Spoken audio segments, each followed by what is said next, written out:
ఇటీవల సోషల్ మీడియాలో news channels లో ఎక్కువగా వినిపిస్తున్న విషయం ఎల్పీజీ గ్యాస్ సంక్షోభం. కానీ అసలు పరిస్థితి ఏంటంటే దేశంలో పూర్తిగా గ్యాస్ అయిపోయే పరిస్థితి ఇప్పటి వరకు లేదు. కానీ కమర్షియల్ ఎల్పీజీ సరఫరాలో ఒత్తిడి మాత్రం కనిపిస్తుంది. మనం ఇంట్లో వాడే 14.2 కేజీల డొమెస్టిక్ ఎల్పీజీ సిలిండర్ ధర ప్రస్తుతం సుమారు 900 నుంచి 1000 రూపాయల మధ్య ఉంటుంది. అదే హోటల్స్, రెస్టారెంట్స్, క్యాంటీన్లలో వాడే 19 కేజీల కమర్షియల్ సిలిండర్ ధర 2000 కంటే ఎక్కువ ఉంటుంది. భారత్ లో వినియోగించే ఎల్పీజీలో దాదాపు 60% విదేశాల నుంచి దిగుమతి అవుతుంది. ముఖ్యంగా మిడిల్ ఈస్ట్ దేశాల నుంచి వస్తుంది. అక్కడ జియోపొలిటికల్ టెన్షన్, యుద్ధ పరిస్థితులు, షిప్పింగ్ మార్గాల్లో ఆలస్యం వంటి కారణాల వల్ల కొన్నిసార్లు సరఫరా ఆలస్యం అవుతుంది. అప్పుడు ప్రభుత్వం ముందుగా ఇంటి వినియోగానికి వచ్చే గ్యాస్ కు ప్రాధాన్యత ఇస్తుంది. దాంతో కమర్షియల్ ఎల్పీజీ సరఫరా తగ్గుతుంది. అప్పుడు ఆ ప్రభావం కొన్ని రాష్ట్రాల్లో కనిపిస్తుంది. ముఖ్యంగా ఆంధ్రప్రదేశ్ మరియు తెలంగాణ హోటల్స్, టిఫిన్ సెంటర్లు, హాస్టల్స్ గ్యాస్ సరఫరా తగ్గిందని చెబుతున్నాయి. ముందుగా రోజుకు ఎక్కువ సిలిండర్లు వచ్చే హోటల్స్ కు ఇప్పుడు తక్కువ సిలిండర్లు మాత్రమే వస్తున్నాయని వ్యాపారులు అంటున్నారు. అందుకే కొన్ని హోటల్స్ మెనూను తగ్గించడం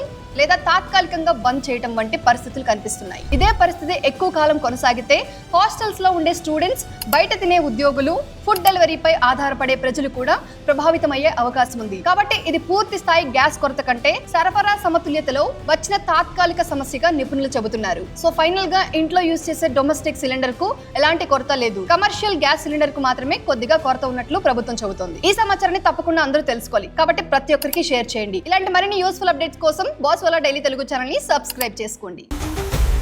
boss Wala, be the boss.